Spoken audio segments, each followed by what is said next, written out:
सुन लेते हैं क्या कह रहे हैं। It's a dead economy. Yes, he's right. I mean, everybody knows this, except the Prime Minister and the Finance Minister. Everybody knows that the Indian economy is a dead economy. I'm glad that President Trump has stated a fact. What more do you, why are you asking this question? लेकिन 25% tariff लगाया plus penalty भी लगा दी। It is a dead economy. Are you people not aware of this? आपको ये मालूम नहीं है कि इंडियन इकोनॉमी डेड इकोनॉमी है? कोई कंफ्यूजन है आप में? पूरी दुनिया जानती है कि Indian economy is a dead economy और बीजेपी ने इकोनॉमी को खत्म कर दिया है। क्यों खत्म किया है? अदानी जी की मदद करने के लिए खत्म किया है। तो आप लोग हैरान क्यों लग रहे हो? देखिए, आप एक चीज देखिए, फॉरेन मिनिस्टर भाषण करते हैं, we have a genius foreign policy, ठीक है। एक तरफ अमेरिका आपको गाली दे रहा है, दूसरी तरफ चाइना आपके पीछे पड़ा हुआ है, तीसरी तरफ जब आप पूरी दुनिया में डेलीगेशन भेजते हैं तो पाकिस्तान को एक भी देश कंडेम नहीं करता है। दिग्विजय सिंह, हिंदू आतंकवाद कहने वाले दिग्विजय सिंह ने क्या कहा है आपको बताने जा रहे हैं। आतंकवाद का कोई धर्म नहीं होता है, अब दिग्विजय सिंह ये कह रहे हैं। दिग्विजय सिंह की ओर से पहले ये पूरी थ्योरी सामने आई थी हिंदू आतंकवाद के मसले पर, उन्होंने ही कमेंट किया था और अब इतने सालों के फैसले के बाद एनआईए की स्पेशल अदालत की तरफ से ये कहा जा रहा है कि आतंकवाद का कोई धर्म नहीं होता। ये बड़ी टिप्पणी की है दिग्विजय सिंह ने, ना हिंदू आतंकवाद न इस्लामिक आतंकवाद। दिग्विजय सिंह की ओर से जोर शोर से इस मुद्दे को उठाया गया था। ये मुद्दा राजनीतिकरण का भी शिकार हुआ। मालेगांव बम धमाका मामला, इतने सालों तक ये ट्रायल चला, मुकदमा चला, लेकिन अब बहुत महत्वपूर्ण फैसला, इस फैसले के आने के बाद दिग्विजय सिंह की ओर से, जिन्होंने हिंदू आतंकवाद की थ्योरी को आगे बढ़ाया था, इस नैरेटिव को आगे बढ़ाया था, उनकी ओर से क्या कुछ कहा गया है अब आपको सुनवाते हैं।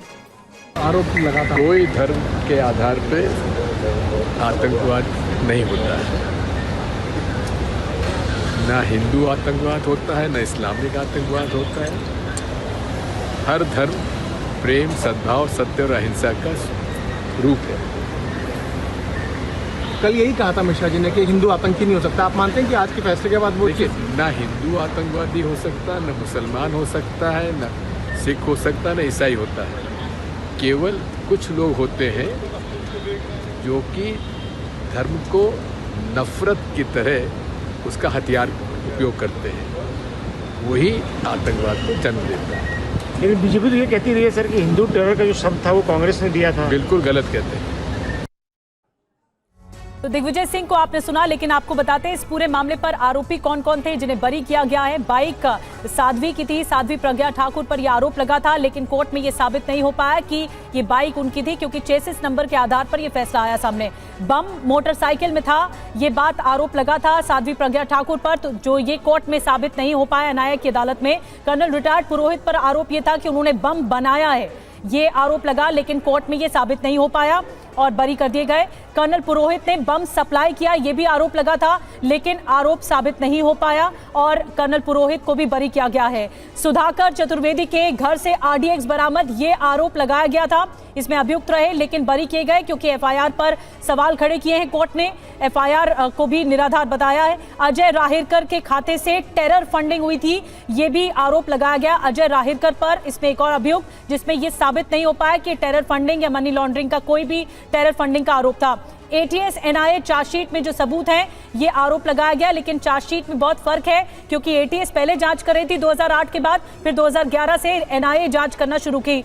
ये जो फर्क है ये भी सामने रखा है कोर्ट में, ये बताया गया है कोर्ट की ओर से कि इसमें मिलान नहीं हो पाया है।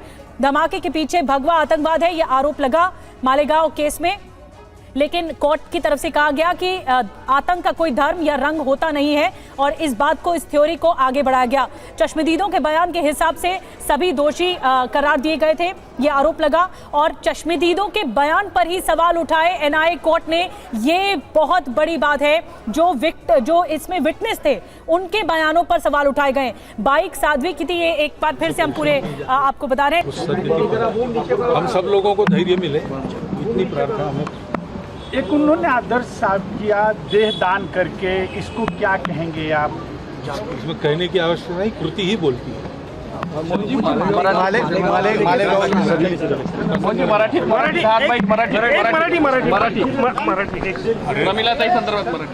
प्रमिलाताई गेल्या आमच्या डोक्यावरचं छत्र हरपल्यासारखी भावना आमची झालेली आहे.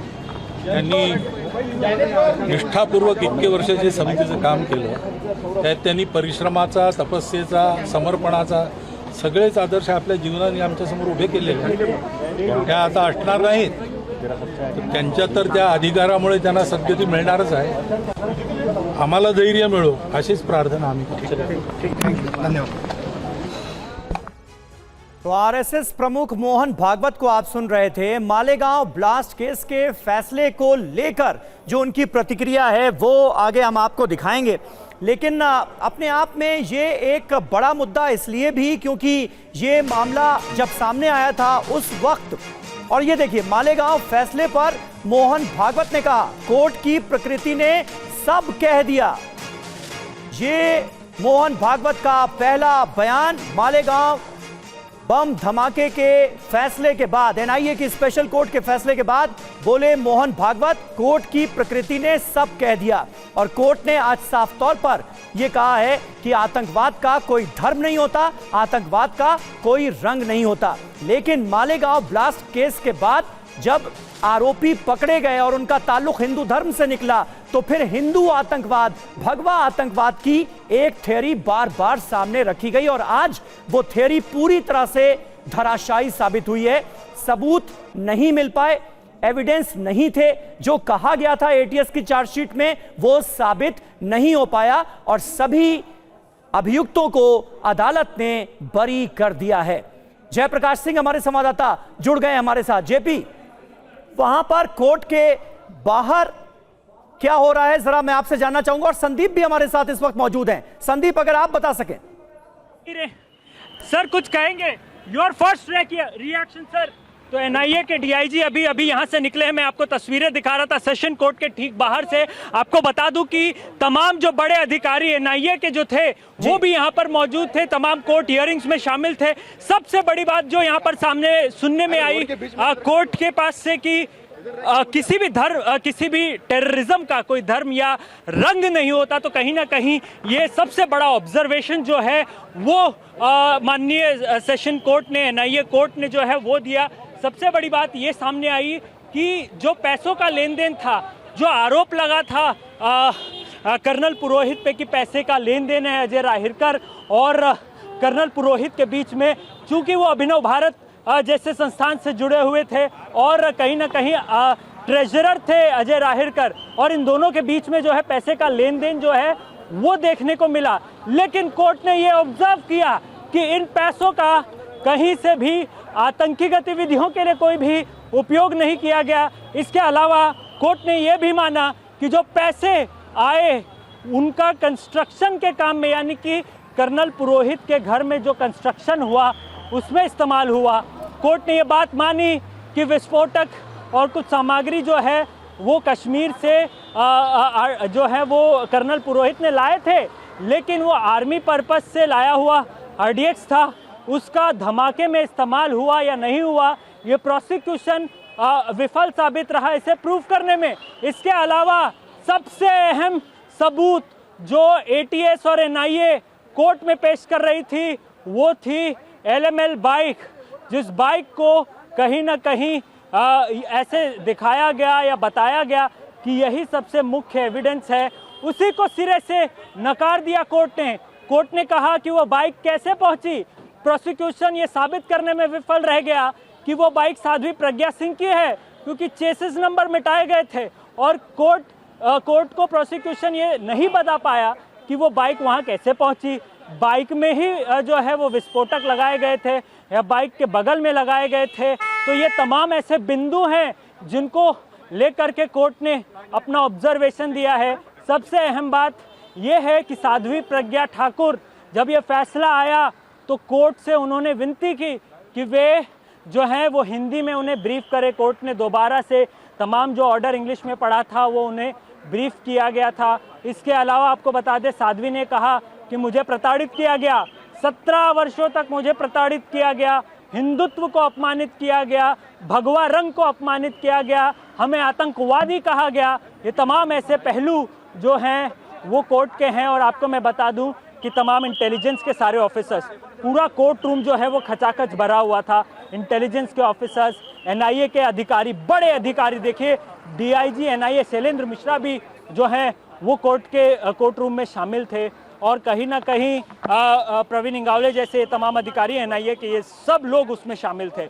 इसके अलावा जब रमेश उपाध्याय, देखिए मेजर रमेश उपाध्याय ने कहा कि मुझे आतंकवादी कहा गया और मेरे बच्चों को आतंकी का बच्चा कहा गया, तो ये तमाम ऐसे पहलू जो कोर्ट रूम अच्छा, में मुझे हुआ। ये बताइए लेकिन अभी मैं आपको तस्वीरें संदीप दिखा एक रहा हूं, सवाल का जवाब दीजिए। कुछ ही देर में लाइव तस्वीरें, कुछ ही देर में जो है कर्नल पुरोहित जो है वो निकलेंगे। तस्वीरें देखिए, ये फोर्स की गाड़ी आर्मी में है, कर्नल पुरोहित अभी भी वो सेवा में है और कुछ ही देर में कर्नल पुरोहित जो है वो यहाँ से निकलेंगे। तस्वीरें चाक चौबस व्यवस्था जो है वो आपको यहाँ पर देखने को मिलेगी। सुबह से ही भारी पुलिस बल जो है यहाँ पर तैनात कर दिया गया है। भारी संख्या में जो है फोर्सेस आर्मी के जवान जो है वो यहाँ पर मौजूद है। कहीं ना कहीं कर्नल पुरोहित जो है, जो इसमें मुख्य आरोपी या यूं कहे कि षड्यंत्रकर्ता की कॉन्स्पिरेटर का नाम जो है उन्हें दिया गया था, उन्हें जो है कोर्ट ने बरी कर दिया, ये कह करके कि इनके खिलाफ कोई सबूत नहीं मिले। प्रोसिक्यूशन जो है वो ये साबित करने में विफल रहा कि इनके ये षड्यंत्र में शामिल। ठीक बात है संदीप, लेकिन रूप से बैठकें हुई। इस धमाके के 17 साल बीत जाने के बाद, और यहां ये याद दिलाना जरूरी है कि 6 लोगों की जान गई थी, 100 लोग घायल हुए थे मालेगांव ब्लास्ट में। जो ब्लास्ट के पीड़ित हैं उनका पक्ष क्या है? वो क्या ऊपरी अदालत में इस फैसले के खिलाफ जाने की तैयारी कर रहे हैं? जी निश्चित रूप से ये इसमें कोई दो राय नहीं है, क्योंकि ये जितने भी पीड़ित हैं उन्हें लीगल प्रोटेक्शन अगर कोई देता है तो जमीयत उलेमा की तरफ से इन्हें लीगल प्रोटेक्शन दिया जाता है। जमीयत उलेमा हिंद सूत्रों से भी मेरी बात हो रही थी, जो इनके उनसे भी मेरी बात हो रही थी, तो कहीं ना कहीं वो पूरी तैयारी में इस फैसले के खिलाफ जो है वो हायर कोर्ट यानी कि बॉम्बे हाई कोर्ट में जो है वो जा सकते हैं। तो निश्चित रूप से ये मामला यहाँ थमा नहीं है। हालांकि जिस प्रकार का बॉम्बे हाई कोर्ट का रुख रहा है, आप देखिए कि 7-11 मामले को लेकर के भी उन्होंने जो है वो ऑर्डर दिया और जो लोगों पर पहले से ऑर्डर थे उन्हें बरकरार रखा गया। तो संभावित है कि बॉम्बे हाई कोर्ट तमाम इन बिंदुओं को ध्यान में रखते ही अगर कुछ निर्णय लेना हो या आगे की सुनवाई करनी हो तो तमाम इन बिंदुओं को जो सेशन कोर्ट के ऑब्जर्वेशन है उन्हें ध्यान में रखते हुए जो है वो फैसला देगा। लेकिन इन सब में सबसे बड़ी बात यह है कि 40 से ज्यादा विटनेसेस हॉस्टाइल हो गए। कोर्ट ने यह माना कि एटीएस की जांच और एनआईए की जांच में फर्क है। कोर्ट ने यह माना कि एटीएस की जांच में कहीं ना कहीं बहुत सारे लूप होल्स हैं। कोर्ट ने यह माना कि जो प्राइम विटनेसेस इस मामले में थे, इसमें कई सारे आर्मी के अधिकारी भी थे, उन्होंने भी अपने बयान बदल दिए। तो ये तमाम ऐसे पहलू हैं जिसको कोर्ट ने ध्यान में रखते हुए ये फैसला सुनाया है और निश्चित रूप से राहत की सांस उन तमाम लोगों के लिए जो लोग संदीप, यही मैं जानना चाह रही हूँ, आप कोर्ट में मौजूद थे, वो चक्कर काट रहे थे। संदीप, मैं जानना चाह रही हूँ, आप कोर्ट में मौजूद थे जब ये बात निकली सामने कि एटीएस, जब ये धमाका हुआ था 2008 में, उस पहले एटीएस जांच कर रही थी, उसके बाद एनआईए जांच ने शुरू की। ये दोनों में फर्क क्या था? क्या कोर्ट में ये बात उठी है? क्या फर्क देखने को मिला? कोर्ट ने किन लूप होल्स के बारे में बोला है?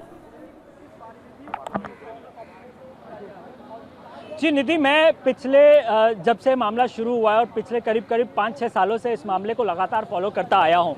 कोर्ट हर हियरिंग में एक बात हमेशा सामने आती रही कि जो एटीएस का इन्वेस्टिगेशन है वो एटीएस अपने सबूतों को या एविडेंसेस को उस प्रकार से पेश नहीं कर पाया जिस प्रकार से उसे करना चाहिए था। बहुत सारे लूप होल्स जो हैं वो कोर्ट ने गिनवाए, जिसमें चशमदीदों के बयान, चशमदीदों का रिटन स्टेटमेंट है निधि कि हम पर जो है पुलिसिया दबाव बना करके हमारे सिग्नेचर्स लेकर गए थे एटीएस के अधिकारी। इसके बाद जब इन्हीं चशमदीदों का स्टेटमेंट जो है वो एनआईए दिल्ली में होता है, तो एनआईए दिल्ली में भी इन चशमदीदों ने वही बयान दिया जो उन्होंने कोर्ट के सामने कहा। उन्होंने कहा कि हम पर जो है वो दबाव बनाया गया था उस दौरान जब हमारा स्टेटमेंट रिकॉर्ड किया जा रहा था।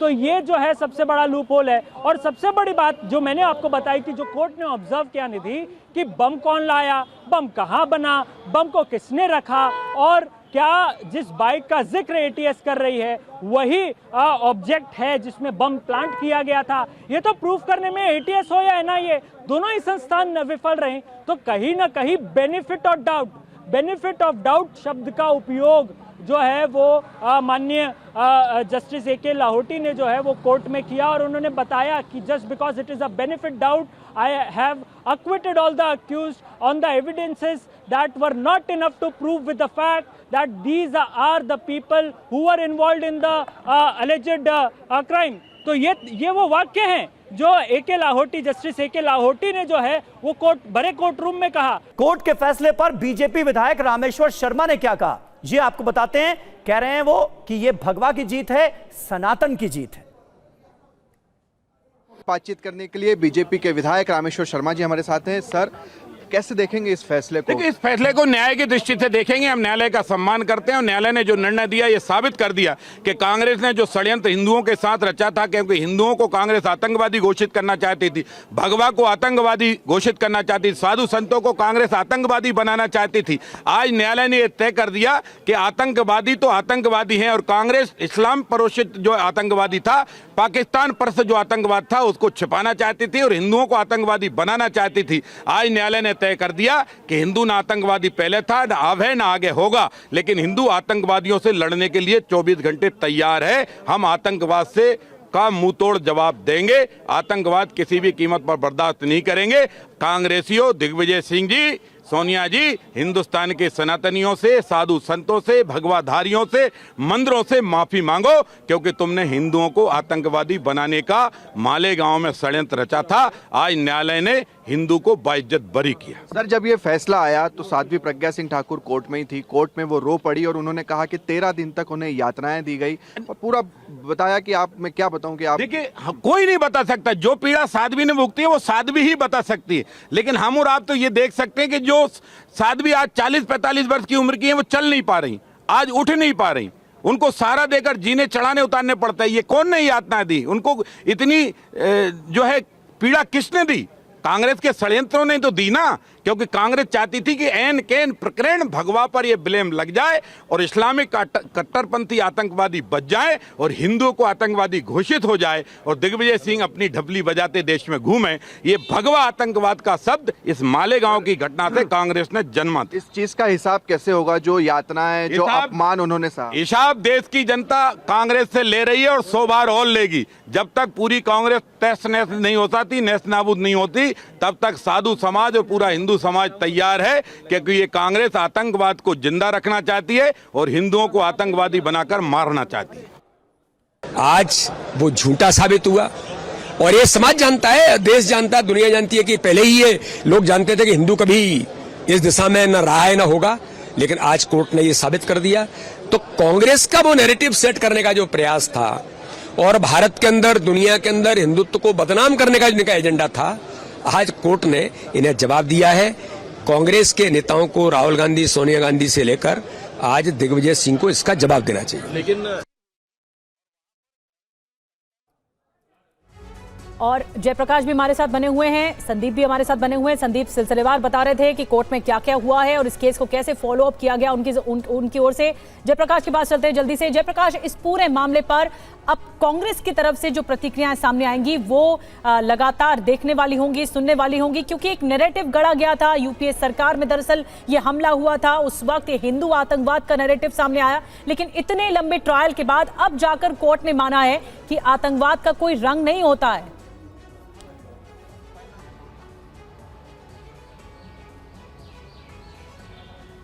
जयप्रकाश,